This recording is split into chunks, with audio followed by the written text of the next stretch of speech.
Okay. 5, 4, 3, 2, 1. Aguero!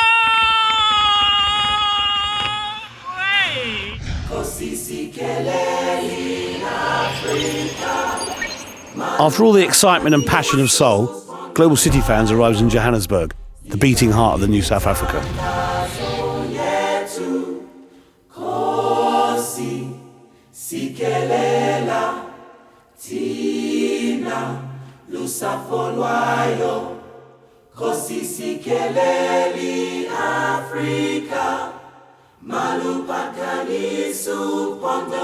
In many ways, football has become the national sport of the country since the end of apartheid.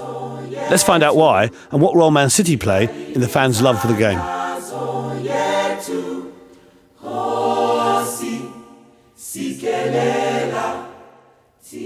Future of football is definitely on the African continent. I think, everywhere in the world, if you look at the biggest leagues, you'll definitely see the African influence coming through.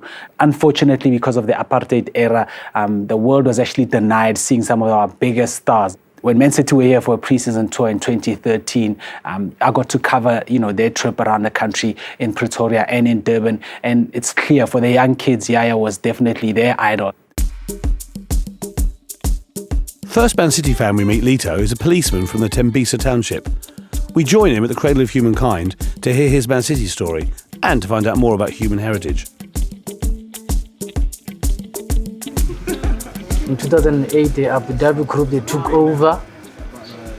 It's when we started buying the likes of Vincent Kompany, Pablo Zabaleta. Then I was attracted by the history that the Man City was a better team in the 1960s and early 70s. My blood is blue, pure and simple. So when did you start? Were you born a City fan? Yeah, you couldn't be anything else in my family. Yeah. You had to be blue. We were born within sight of Maine Road. We spent our school years growing up, sat on a wall, listening to the crowd. And you could tell by the roar of the crowd who scored. And it was quite awesome. Then there was one specific game where I felt that was the game I really became a fan. It was a derby against United where we lost 1-0 to a David Beckham free kick. Even though we lost, there was so much passion. We were by far the worst of the two teams, but we never gave up. There was a fighting spirit. There was something special about that I just fell in love with. FA Cup, we were actually playing Spurs, and we were 3-0 down at half time. And that's the game we came back, we won 4-3 when Mackin scored right in the last minute. Now my dad was quite a somber, kind of serious kind of guy. One of those kind of die-hard City fans, everything's going wrong. And my lasting memory of him is running around our lounge, taking his top off, and he's swinging it around over the top of his head, just going absolutely mad that we won. And that for me is one of the kind of memories that sticks with me forever.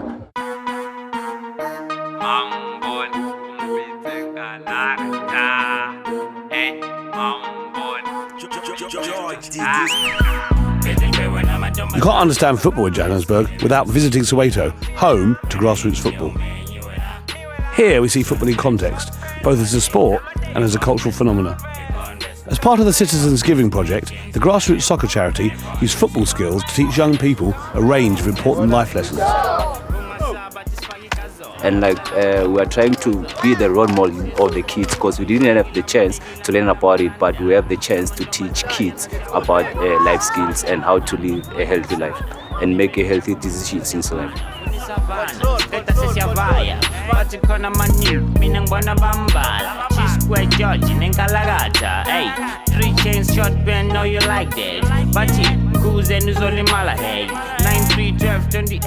My two kids, they'll only know City as a big club, as a club that wins trophies.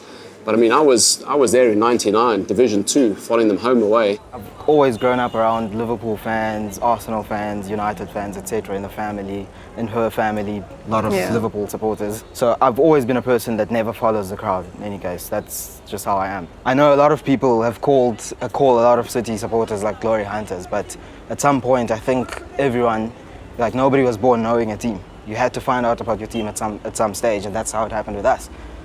Whether City was going to be successful or not, we had no idea. You could say it was a gamble, but it was never about silverware. It was just about falling in love with something new. Even the color of the t-shirt. Yeah, blue. It's a no-brainer. I think the World Cup was the single biggest spectacle we'd ever seen in South Africa. It gave kids who would otherwise probably never get a chance to go to a World Cup at any other time a chance to see some of the best players. It really is a transition in terms of where South African football is going and what can be achieved.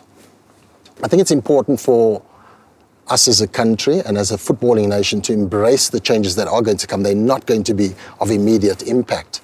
The World Cup was fabulous. The groundwork that was laid there was already a generation behind.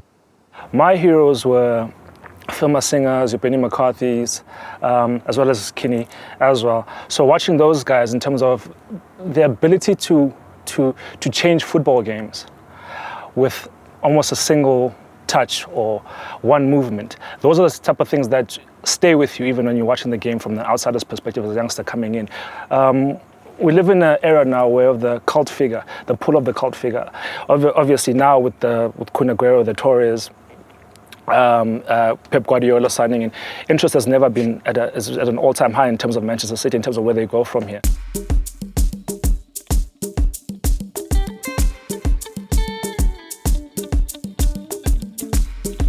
Here's Manchester City against Tottenham Hotspur, with both sides gunning for the top of the table. By Silva, it's nodded down and hit over the top. Well, decision is given against Raheem Sterling for handball. Was it inside the area? Tottenham go ahead. It's Harry Kane with the goal from the penalty spot. A harsh penalty decision. Cross set up for Iheanacho. City 1, Tottenham 1. It's Eriksson. Slotted past Joe Hart. Manchester City 1, Tottenham Hotspur 2. Disappointing. Referees spoiled the game again. Blue moon, you saw me standing alone. Without a dream in my heart, without a love of my own. Blue moon, you saw me standing alone. Hashtag City till we die. A harsh defeat, but these City fans come back singing. Johannesburg, another inspiring city filled with football stories and City fans. Next, from one cosmopolitan city to another, Los Angeles. How does football compete with all the other distractions in the City of Angels?